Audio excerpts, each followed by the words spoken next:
Harding. Welcome to my blog.stampwithelaine.com and welcome to this Fun Fridays project.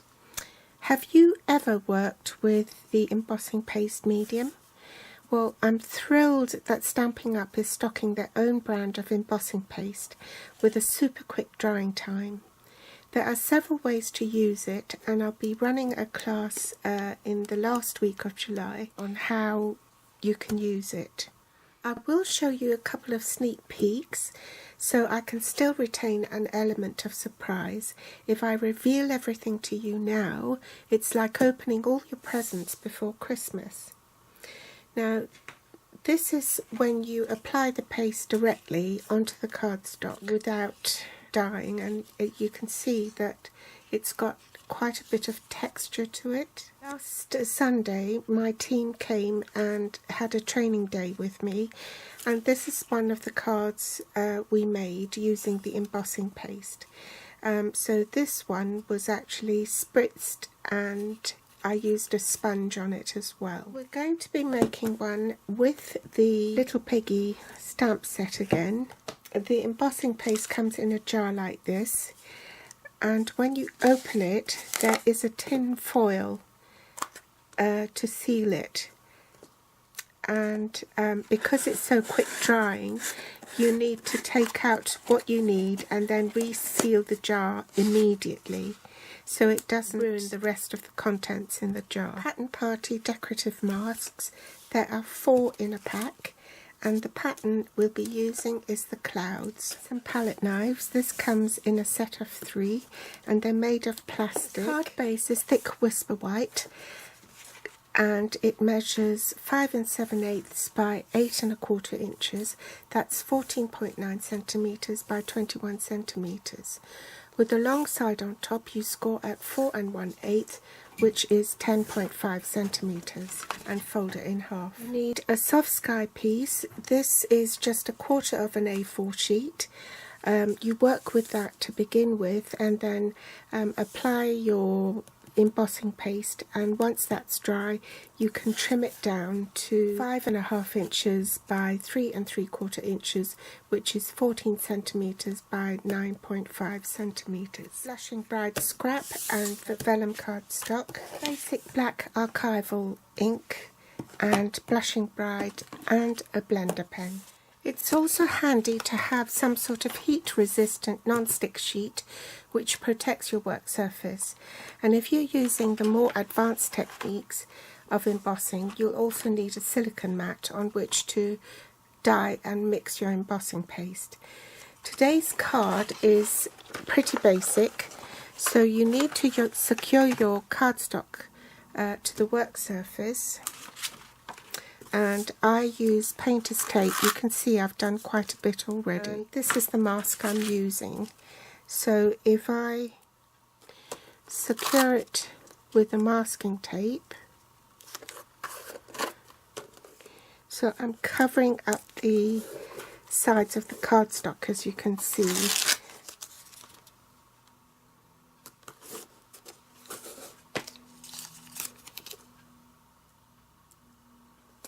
Also going to mask off a bit where I need to stamp the sentiment, so I think I'll go round about there. We're only going to be using the embossing paste in its purest form, so I'll take up to about a teaspoon's worth and shut my jar, and then I'll use this to scrape the paste off so I can spread it.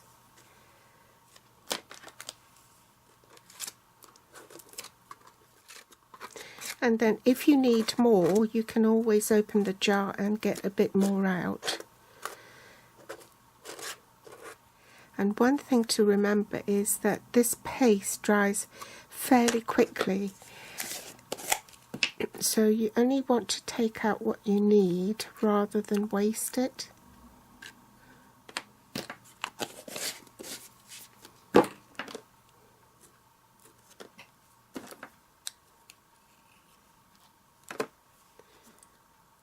if you want a bit more texture to your embossing paste, then you can, you know, go like that, down and up, and it doesn't have to be even.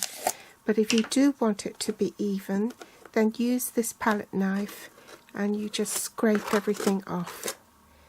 But I don't want that. I just want mine to have a bit of texture.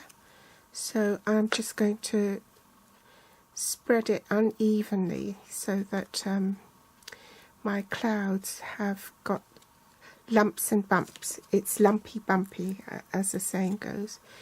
So better shut that so I don't ruin the rest of the jar of the paste. And I think that will do. I don't want any more. So once you do that, you carefully take out, let me scrape that, carefully lift this all off.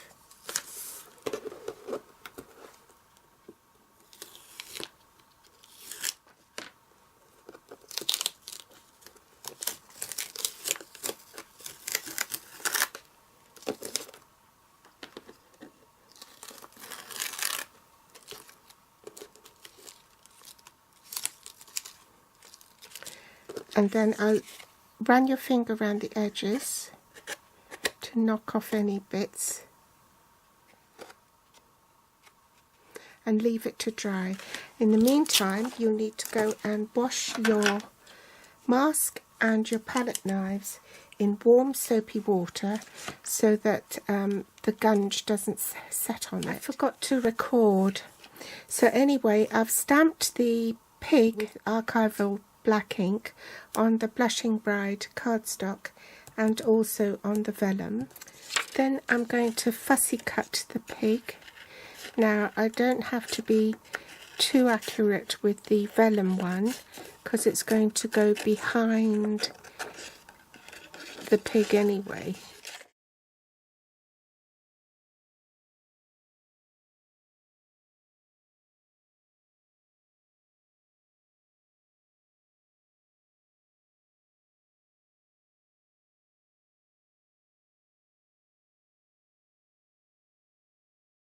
And now I've fussy cut the wings, I'll just put some fast fuse on the back of the pig and attach it to the vellum.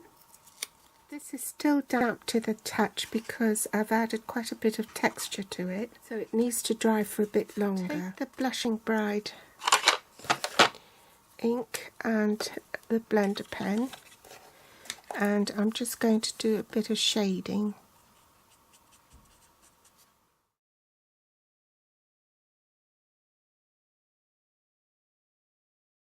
Oh dear, silly me, I've gone and stamped it that way instead of this way. So we have a way of fixing that.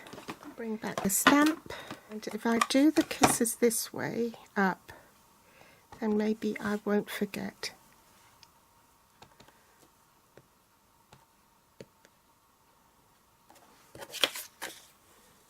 Right. Archival black ink. And hopefully this time I'll stamp it straight. I've stamped it upside down. Not having a good day, am I? Oh well. We have the emergency side. So she did. Try again. Hooray! And I've got the kisses the right way up this time as well. So good. Put that into our card.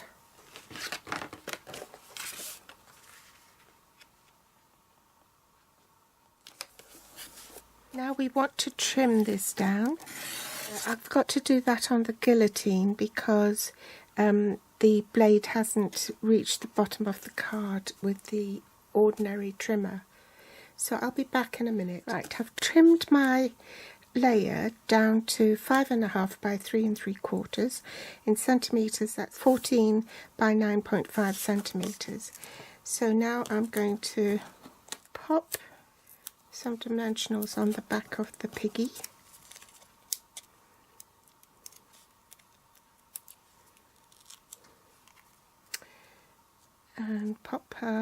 here, and then I shall stamp the sentiment that goes with it, which says she believes she could. So out with the archival black ink again.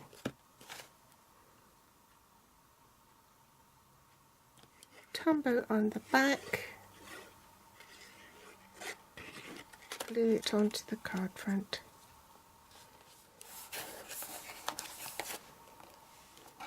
That's the basic way to apply embossing paste to your card, and I did a stepped up version with the Lift Me Up stamp set.